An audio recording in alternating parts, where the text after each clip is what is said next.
Hello everyone. तो कैसे हैं आप सभी? मैं उम्मीद करता हूँ सब लोग बहुत बहुत बढ़िया होंगे। और आज हम जिस टॉपिक के बारे में पढ़ने वाले हैं उस टॉपिक का नाम है सर्कुलर मोशन। तो क्या आपको सर्कुलर मोशन और पीरियोडिक मोशन, आपको मैंने कल पीरियोडिक मोशन के बारे में पढ़ाया है। पीरियोडिक मोशन और सर्कुलर मोशन, आपके दिमाग में ये आ रहा होगा ना कि सर्कुलर मोशन, पीरियोडिक मोशन, ये हमारे ऑसिलेटरी मोशन, ये तीनों कहीं एक दूसरे से कनेक्टेड तो नहीं है।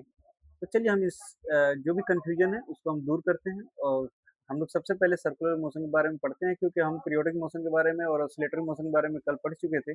आज हम सर्कुलर मोशन के बारे में पढ़ेंगे और समझेंगे कि सर्कुलर मोशन होता क्या है। तो सर्कुलर मोशन क्या होता है कि अगर हम एक निश्चित बिंदु हो, मतलब एक पॉइंट हो, और उससे एक निश्चित दूरी ले लें। जैसे मान लो कि एक निश्चित हम दूरी ले लें और इसके चारों ओर समान दूरी से अगर ये अपने पथ को दोहराता है, किससे समान दूरी से? इस निश्चित बिंदु के समान दूरी पे वो अपने पथ को दोहराता है, मतलब अपने पथ को कंसीडर करता है। उसको हम लोग कहते हैं सर्कुलर मोशन, यानी वृत्तीय गति। अगर जो इसको हिंदी में कहें तो ये कहेंगे कि जब कोई कण एक निश्चित बिंदु से समान दूरी पर अपने जिस पथ को वो फॉलो करता है, उसको हम लोग बोलेंगे वृत्तीय गति, यानी सर्कुलर मोशन बोलेंगे। अच्छा, अब दिमाग में ये आएगा कि सर पीरियोडिक मोशन भी तो कल लगभग लगभग सेम टू सेम था। तो हम बोलेंगे कि नहीं, पीरियोडिक मोशन में क्या होता है कि एक निश्चित समय अंतराल के बाद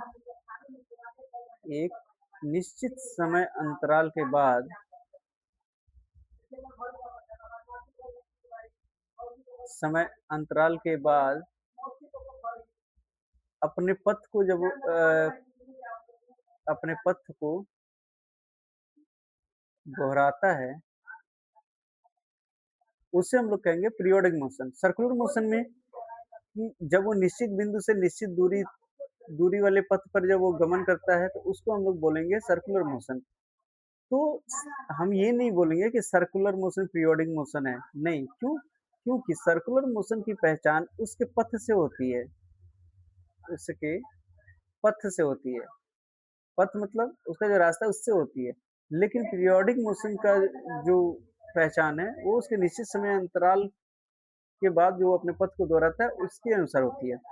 जैसे अगर हम कहें तो जो घड़ी की जो सुई है, वो भी क्या करती है, एक निश्चित समय 60 सेकंड के बाद से वो फिर अपनी जगह पे आके फिर उसी स्थान पे चलती है। तो ये तो हमारा क्या हो जाएगा, पीरियोडिक मोशन हो जाएगा, यानी आवर्ती गति हो जाएगा।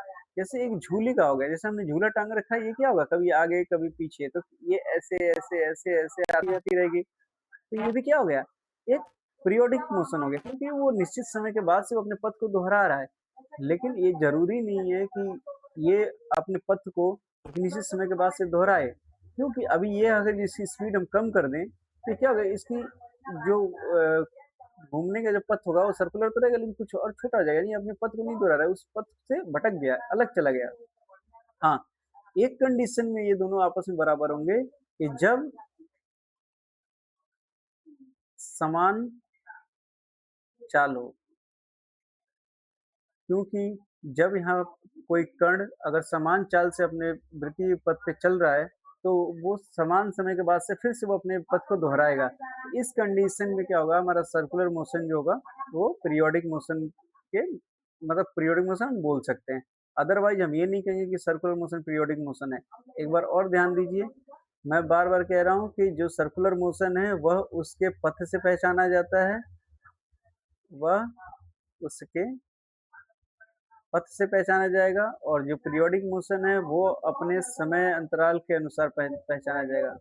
वह अपने जो समय होगा उसके अनुसार पहचाना जाएगा, क्या वो अपने निश्चित समय के बाद से अपने पथ पे आ रहा है कि वापस में नहीं आ रहा है। नहीं आ रहा है तो वो पीरियोडिक मोशन नहीं होगा। और इसमें क्या है कि ये अपने पथ को तो फॉलो करेगा, लेकिन जरूरी नहीं कि वो उसी पथ को फॉलो करे। कोई किसी भी सर्कुलर पथ को फॉलो करेगा, उसको हम लोग सर्कुलर मोशन बोल सकते हैं। तो ये था हमारा सर्कुलर मोशन और पीरियोडिक मोशन में डिफरेंस।